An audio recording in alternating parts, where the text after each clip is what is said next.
Welcome back to Story Mode, the Honda NSX. It's my favourite car of all time. Nothing was better. And now that I've got one, I've found something else that I want more. Something that means more to me than the Honda NSX. What could it be? It's a car so synonymous with one of my favourite video games, Outrun. Yes, that's right, a Ferrari.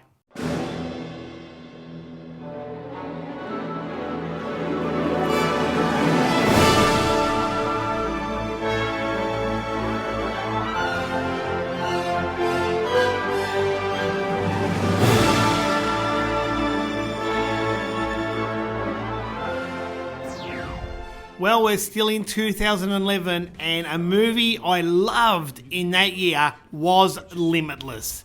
Take a pill and know everything. I see every scenario. I see 50 scenarios. That's what it does, Carl. It puts me 50 moves ahead of you. Worth the risk? What would you do? It's still 2011 and I've got a lot going on. I'm minding my beautiful baby boy who's about 1.5 at this stage. I have a beautiful Honda NSX, what more can anyone ask? I'm making my own video games room with my bare hands. And I'm just loving life until my wholesaler gives me a call and says he's got a buyer for my Honda NSX and the money's so good that he could put me in a Ferrari. That's right, a Ferrari, a 360 Modena. One of the most desirable shapes at the time and probably still is. But I was second guessing this because in Outrun, that's a Ferrari Testarossa, but in Outrun 2, there's a Ferrari 360 Spider. The one he had on offer wasn't convertible, but who cares? It's a Ferrari. I mean, yeah, that was always a dream to have a Ferrari. And I used to always have a Ferrari and a Lamborghini poster up on my wall as a boy, but no one really owns a Ferrari or a Lamborghini, do they? They're just not achievable. Yeah, I've always thought Ferraris, whether old or new, are just unachievable for the average guy. And while I may not be the average guy, I am certainly not rich or loaded. Now, it wasn't just Outrun that got me into Ferraris. It was another game, a Commodore 64 game, Test Drive by Accolade. This game had a Porsche, a Lamborghini, a Lotus, a Corvette, and a Ferrari Testarossa. This is the car I used in Test Drive, and sometimes the Lamborghini. And boy, did I play this game. Until the Amiga version come along, Test Drive 2, the Jewel, with the beautiful Ferrari F40. Alright, so I always wanted a Ferrari, but I didn't want to be labelled rich or a jerk, because that's how I saw dudes who drove them in the 80s. Welcome to the 80s. Who invited you? I'm new here. Just what we need, another pussy. I know it's stereotypical, but that's how I associated Ferrari drivers, of being jerks. Rich kids or rich old guys, or someone rich and someone who does not know how to drive the car. They think they're cool and they're simply not. And that's why I moved on to the Honda NSX in the early 90s, because it was Japanese. It wasn't about being rich, it was a car that was sensible, yet as good as Ferrari, if not better. It was more reliable, it was more agile, it was more versatile, and it was handmade. This car had everything, except one thing, a Ferrari badge. So when my wholesaler friend Stan sent me pictures of this Ferrari 360 Modena, I just had to take up the opportunity and look at this Ferrari. And upon seeing it in person, it was like the Ferrari scene from Ferris Bueller's Day Off.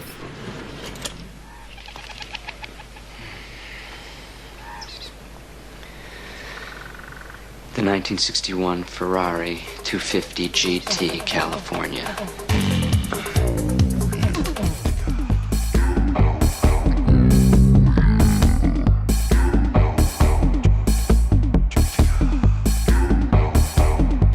Yep, once I saw that body, once I saw the Ferrari itself, and I could pretty much swap it for my Honda NSX, I'd be crazy not to get this car.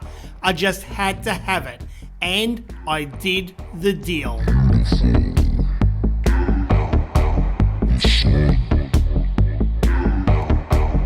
Now at this time, Luke was around 16 to 17 months old and he was just starting to get into arcade games, as you can see, and it's good to see he's getting in Outrun, loving that Ferrari logo, and believe me, did he love it.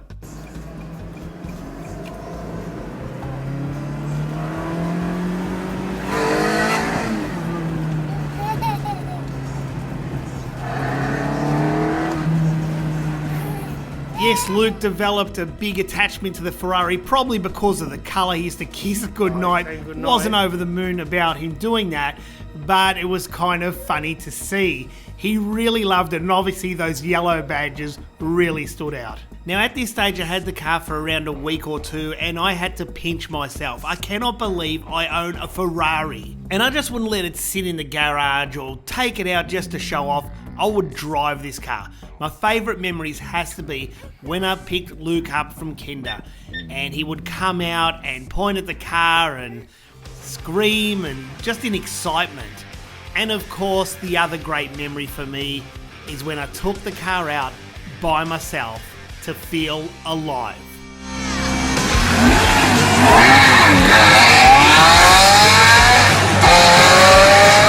So let's get back to video games for a second, because that's where this car began, and we decided to do a review on it, an Outrun review. Here it is, an abridged version of the review that was once on YouTube, and once again taken down due to copyright. 360 Spider, Magical Sound Shower.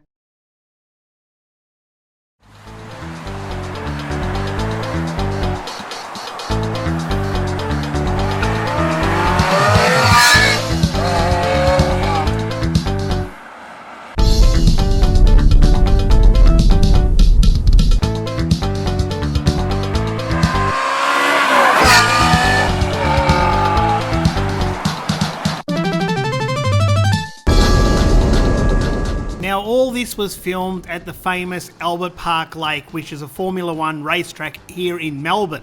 And when the Formula One's not on, obviously it's just a public road. And then we shoot out to my living room, my cinema, and I'm getting angry. That's all put on, of course.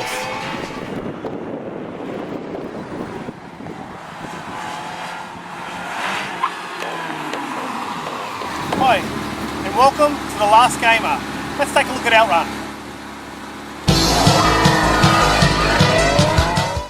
And the review got underway. That was as simple as it gets. You pull up in a Ferrari, introduce the episode, and I thought that was quite fun to do. What an opportunity.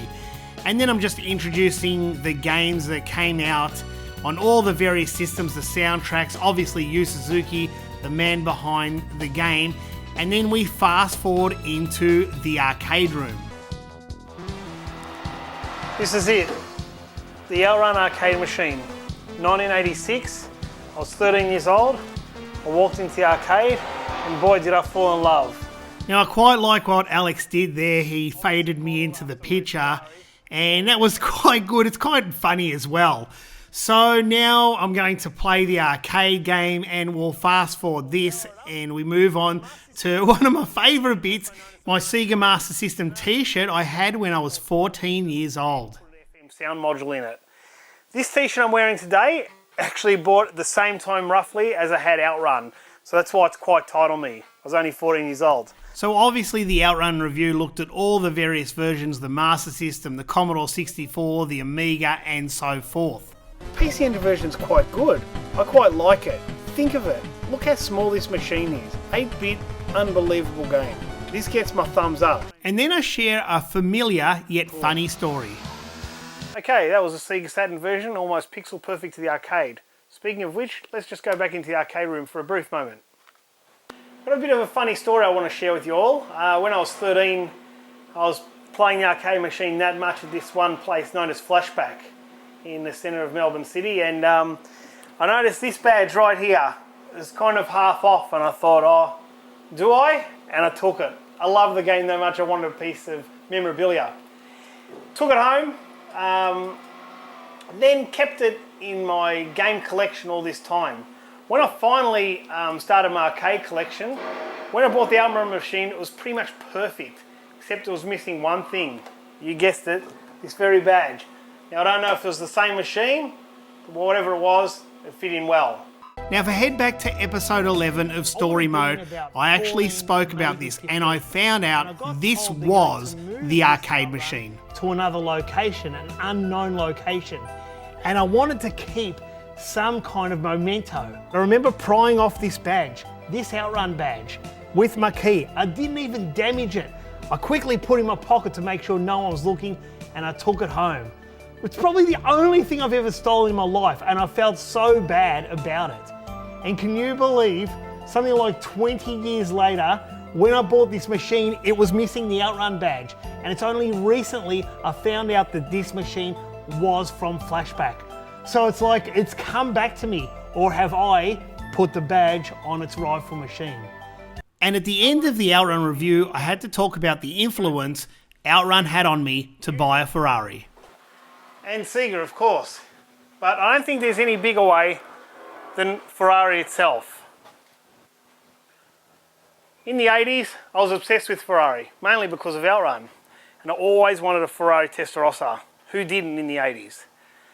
But when Outrun 2 came out, I just couldn't stop looking at that 360 Spider.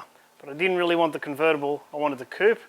Lo and behold, got a 360 Modena. Anyway, speaking of which, let's look at Outrun 2. And I ended the review on Outrun 2 and talked about the influence Outrun 2 had on me. And that's the review, and at the end, I always left a clue at what review is next. That was Outrun. I hope you enjoyed it. See you next time.